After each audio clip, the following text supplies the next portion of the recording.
Hello guys, मैं आपको करा रही थी एसएसटी स्पेशल इम्पोर्टेंट क्वेश्चन।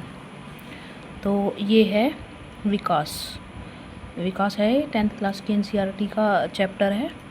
तो इसमें विकास क्या है कि जो मनुष्य की आकांक्षाएं, जो उसकी मतलब इच्छाएं हैं, जो उसकी ज़रूरतें हैं, और उन्हें पूरा करने के लिए जो हम संसाधन इस्तेमाल करते हैं, जो हम चीज़ें इस्तेमाल करते हैं आकांक्षाओं, उन इच्छाओं को पूरा करने के लिए, वही क्या है, उन साधनों को उपलब्ध कराने की प्रक्रिया। मतलब क्या है कि हमारे जीवन में जो भी चीज़ें हमारी इच्छाओं के अकॉर्डिंग, हमारी आवश्यकताओं के अकॉर्डिंग जो भी ज़रूरी है, और उन इच्छाओं को पूरा करने में जिस भी कहते हैं जिस भी चीज़ की हमें ज़रूरत होती है, तो उस प्रक्रिया को हम क्या कहेंगे, विकास कहेंगे। तो मानव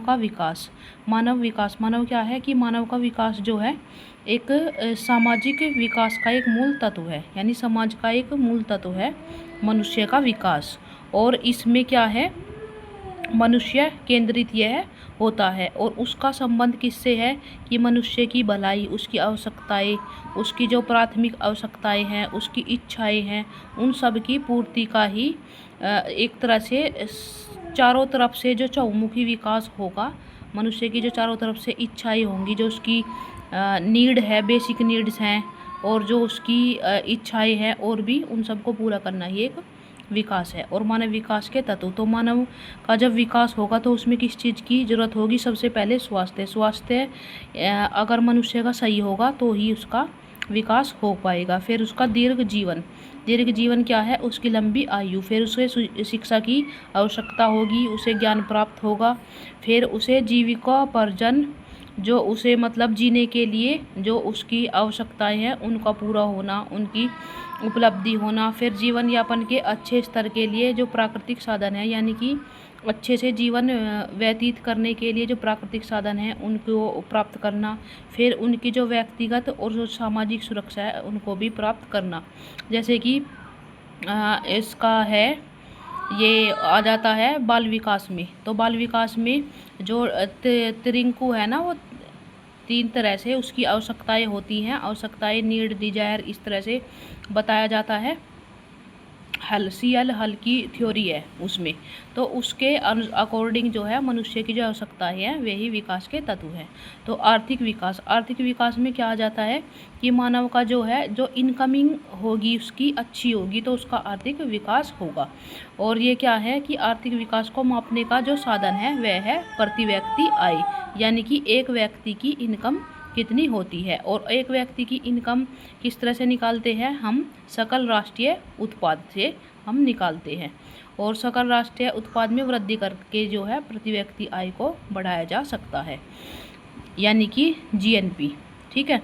और मानव विकास सूचकांक, तो ये क्या है, मानव विकास सूचकांक, ये कुछ जो है एनजीओ हैं, ये जैसे कि संयुक्त राष्ट्र विकास कार्यक्रम है, यूएनडीपी ने अपनी प्राथमिक मानव रिपोर्ट जो है 2006 में तैयार की थी।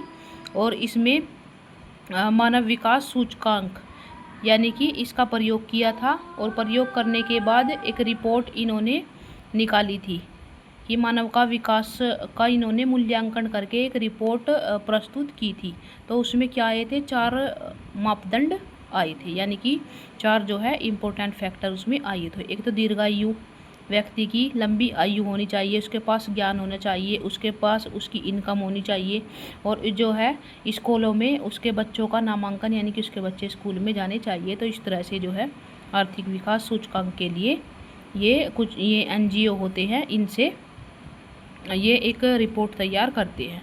और प्रति व्यक्ति आय, तो प्रति व्यक्ति क्या है कि एक वर्ष में एक राष्ट्र के कुल आय को मतलब पूरा वर्ष होता है एक देश का, और उसमें क्या करते हैं कि उसकी कुल आय को उसकी कुल जनसंख्या से, जैसे कि कुल आय हो गई, मतलब एक देश की एक साल की इनकम कितनी है, फिर उसकी जनसंख्या कितनी है, तो उससे उसको विभाजित कर देते हैं, जैसे कि प्रति व्यक्ति आय, ये इसका फॉर्मूला हो जाता है। कुल राष्ट्रीय आय यानी कि देश की इनकम कितनी है 1 साल की।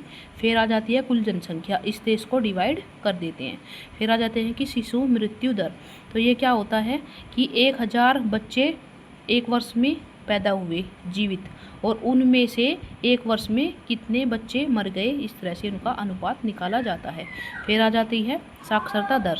तो साक्षरता दर क्या है कि 7 वर्ष और उससे अधिक आयु के जो व्यक्ति होते हैं, 7 वर्ष से क्योंकि नियम है कि 6 वर्ष के बाद ही एडमिशन होता है बच्चों का, तो जो 7 वर्ष से ज़्यादा के हो जाते हैं व्यक्ति, उनकी साक्षरता का हम प्रतिशत निकालते हैं, अनुपात निकालते हैं। फिर निवल उपस्थिति अनुपात। तो जो 6 से और 10 वर्ष की आयु के बच्चे स्कूल जाते हैं, तो कुल बच्चों का और उनके आयु वर्ग के कुल बच्चों का प्रतिशत निकाला जाता है कि कितने बच्चे स्कूल में जाते हैं 6 से 10 साल के और कितने बच्चे नहीं जाते हैं, उनका परसेंटेज निकाला जाता है। फिर आता है धारणीयता। तो धारणीयता क्या है, ये है पर्यावरण को क्षति पहुँचाए बिना, यानी कि पर्यावरण जो है एटमॉस्फेयर हमारा, उसको बिना नुकसान पहुँचाए बिना किया जाने वाला विकास। देश का विकास बिना पर्यावरण को नुकसान पहुँचाए बिना किया जाए, और इसमें आने वाली जो है पीढ़ियों के लिए पर्यावरणीय संरक्षण के बारे में सोचा जाता है। जैसे कि अब टेम्परेचर बहुत ज़्यादा हो रहा है गर्मी में, तो क्या होता है कि अगर हम एक पेड़ काट रहे हैं तो हमको 2 ज़रूर लगाने चाहिए, जिससे क्या होगा, हमारे पर्यावरण में संतुलन होगा। फिर आते हैं कि ऊर्जा के गैर नवीनीकरणीय संसाधन।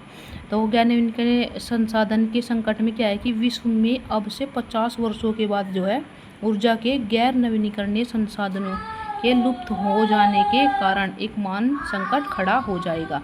गैर नवीनीकरणीय कौन से होते हैं, जिनको हम एक बार इस्तेमाल करते हैं और वे दोबारा से बहुत ही ज़्यादा सालों के बाद, हज़ारों सालों के बाद हमें प्राप्त होते हैं। जैसे हमारा पेट्रोल, डीजल जो हमें धरती से प्राप्त होते हैं, ये धातुएं होती हैं, इनका हम दोबारा से निर्माण नहीं कर पाते, तो ये गैर नवीनीकरणीय साधन होते हैं, और इनका हमें मतलब बहुत ही केयरफुली हमको इनका प्रयोग करना चाहिए।